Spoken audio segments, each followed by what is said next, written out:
by the National Treasury and the government of Kenya through National Assembly. Please take advantage of this window and communicate with us. Even if you write to National Assembly, all the correspondences received at the National Assembly must be acted on. That I have communicated to my team and they are aware. So please take advantage. So I'm looking forward to receiving valuable comments from to inform the finalization before submission to Parliament by mid-February. I wish to urge for your concerted effort to enable us build a Kenya where opportunities are accessible to all, where youth are empowered to lead, and where our collective aspirations become reality. Together, we can forge a prosperous, inclusive, and resilient nation. Ladies and gentlemen, as I come back to privatization, privatization is often part of a broader process of structural reform. Privatization transactions are very complex and require careful consideration of a number of issues. Well-designed and implemented privatization policies are essential to ensure credibility of reforms, to help governments achieve their objectives, and to create efficient and competitive markets for goods and services. Privatization of state-owned enterprises ushers in the private sector to participate in commercial activities that government-owned enterprises are undertaking. And that is why recently we passed a bill which is now an act of parliament and is part of our legal framework called Government-Owned Enterprises Act. That act has brought significant reforms in how we are governing or going to govern commercially viable, profitable government entities, about 60 of them. They are going to be run with a commercial mindset, not where when Mbadi fails in his bid, in his political bid, then you find a space for them in these state-owned enterprises. That is going to be a thing of the past. Board members or governance structures of these state or government-owned enterprises are going to be recruited competitively through interviews, and they are not going to remain political appointees as it is today. We will still continue making political appointees in other state-owned enterprises that are not commercially viable or which are not profit-making. You can go and earn some allowances in those other enterprises. But those which are considered commercial enterprises are going to be run with a business mindset. That is the reform that we have brought in state-owned enterprises. Let me move quickly to conclude my formal address. Then I will have a few minutes to engage you off the cuff. Na hapo naweza ongea Kijaluo nikipenda. So this is necessary because the private sector carries out commercial activities more efficiently, and that has been said, than the public sector, especially in a competitive industry. By the way, I hope you are aware that you as individuals and your private businesses are included when I make reference to the private sector. Every one of us here belongs to the private sector. So the benefits of privatization include lower prices, and that it surprised me when many of us had the feeling that if we privatize KPC, that it would result into higher prices. That, far from it, it should be the reverse. And I will explain to you once I finish my speech. Results in better quality of goods and services produced, wider choices for consumers, more innovation, minimal red tape in decision making, and less corruption. To safeguard these benefits of privatization, the government has a social obligation to maintain a fair business environment through appropriate regulations and policies. Already, Kenya has developed a fairly robust regulatory environment with the Competition Authority of Kenya overseeing all sectors of the economy, supported by sector-specific regulators such as Communications Authority of Kenya. So privatization as a key tool to address the following three major economic balances government, which I want to mention, the three major economic issues that need to be addressed through privatization. One is the government debt, 2 is the public expenditure, and 3 is revenue raising. So in this regard, a robust program must be designed to address fiscal sustainability challenges by limiting government debt, constraining budget deficits, and promoting counter-cyclical fiscal policy. Having pursued fiscal consolidation in the recent years, the policy has now reached optimal levels and hence cannot be pushed further. Kenyans have told us no more taxation. No more taxation. Ama kuna mtu hapa anataka tulipe ushuru zaidi ya what we are paying today. Kama kunaye, nataka kuona ukiinua mkono. Kama unataka kulipa more taxes. Kuna mtu hapa anataka tuendelee na kukopa deni zaidi. Then we must be innovative. We must be creative, because services must still be provided. Kenyans still want services. So for us to finance those services without more taxes and without taking more debt, then we must be innovative. We must be creative. Number one, we must curb corruption. We must reduce corruption. That is why we are coming up with measures like e-procurement, treasury single account, to make sure that we reduce the exposure that public officers have in taking advantage of our systems and misdirecting our taxes. And then we have to also raise revenues in a different way.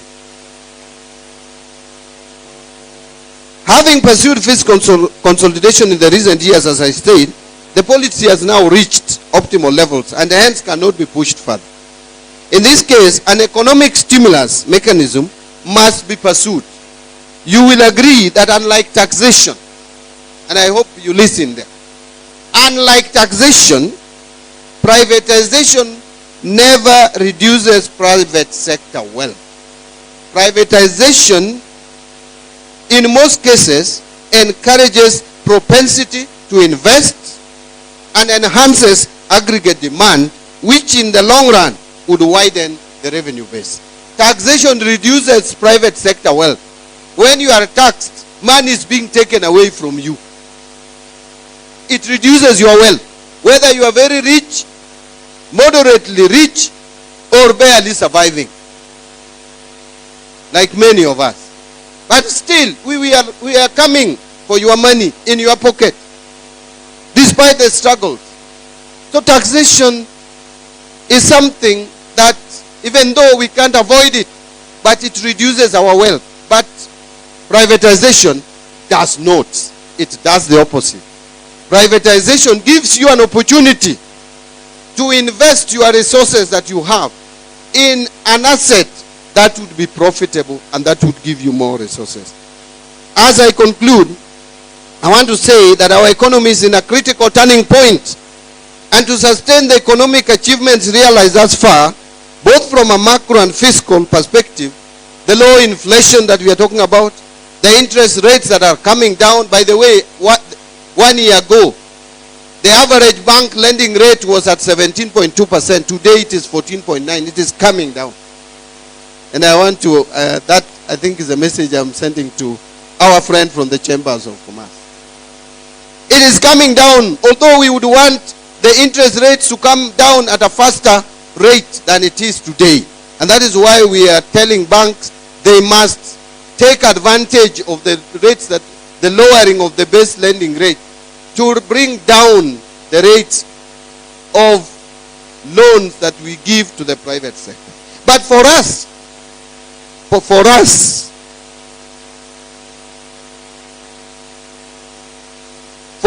to maintain that momentum of these positives at the macro and fiscal level, we must turn to innovative financing mechanisms to fund our infrastructure and public service projects.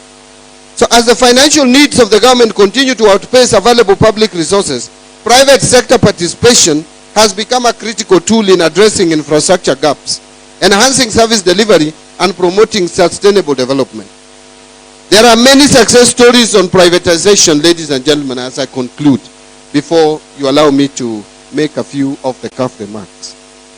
It is not just Safaricom. By the way, let me remind you, Safaricom was barely a department in the government. It's a small thing, making some meager profit. And people were happy with it that time, that this is a profitable company. The government took a decisive decision in 2008 to privatize Safaricom. In fact, even earlier, to invite partners. Then after that, after inviting the partners, in 2008, the government offered to the general public part of Safaricom. That is why today we own 25% of Safaricom as individuals, as Kenyans. 25%. Look at the transformation that has taken place in Safaricom. The kind of profitability of this venture. What makes you think that we have reached the optimum? There is still room for Safaricom to even be more profitable. And let me tell you, the technology space and telecommunication, more particularly telecommunication, is advancing rapidly. You cannot afford to be static. But with heavy government presence in Safaricom, we will be stifling growth in Safaricom. Because government by its nature, whether you go to America, you go to China, you come back to Kenya, is bureaucratic. Government systems are bureaucratic. It is like there is a policy in government that a document cannot be transacted fast.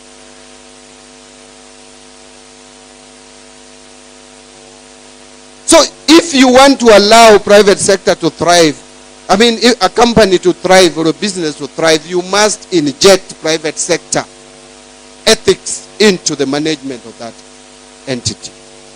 That is why I am saying, apart from Safaricom, look at KCB. Kenya Commercial Bank was on its knees, was barely surviving a while back. Where is it today? It is one of the most profitable banks in this country, comparable only to a few. Because of privatization. Kenya Power, someone talked about Kenya Power, whether we will privatize. Kenya Power is already enjoying privatization. We privatized Kenya Power and Light. Before, it was running into losses and losses and losses. Today, Kenya Power has started making profit because of privatization. What of Kenyan? I can go on and on. Of course, there are also failures, like Uchumi. We tried to privatize it. It's a total flop. So it depends on how you execute privatization and the timing. If your timing is wrong, you will get it wrong. And I will tell you, with my knowledge and understanding, our timing for Kenya, for KPC,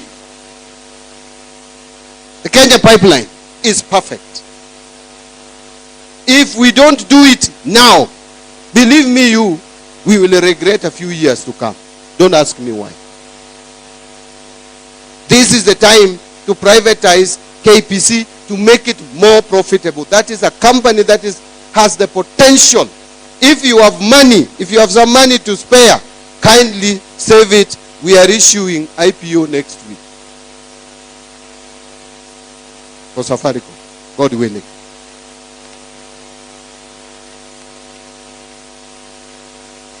Thank you. Wacha sasa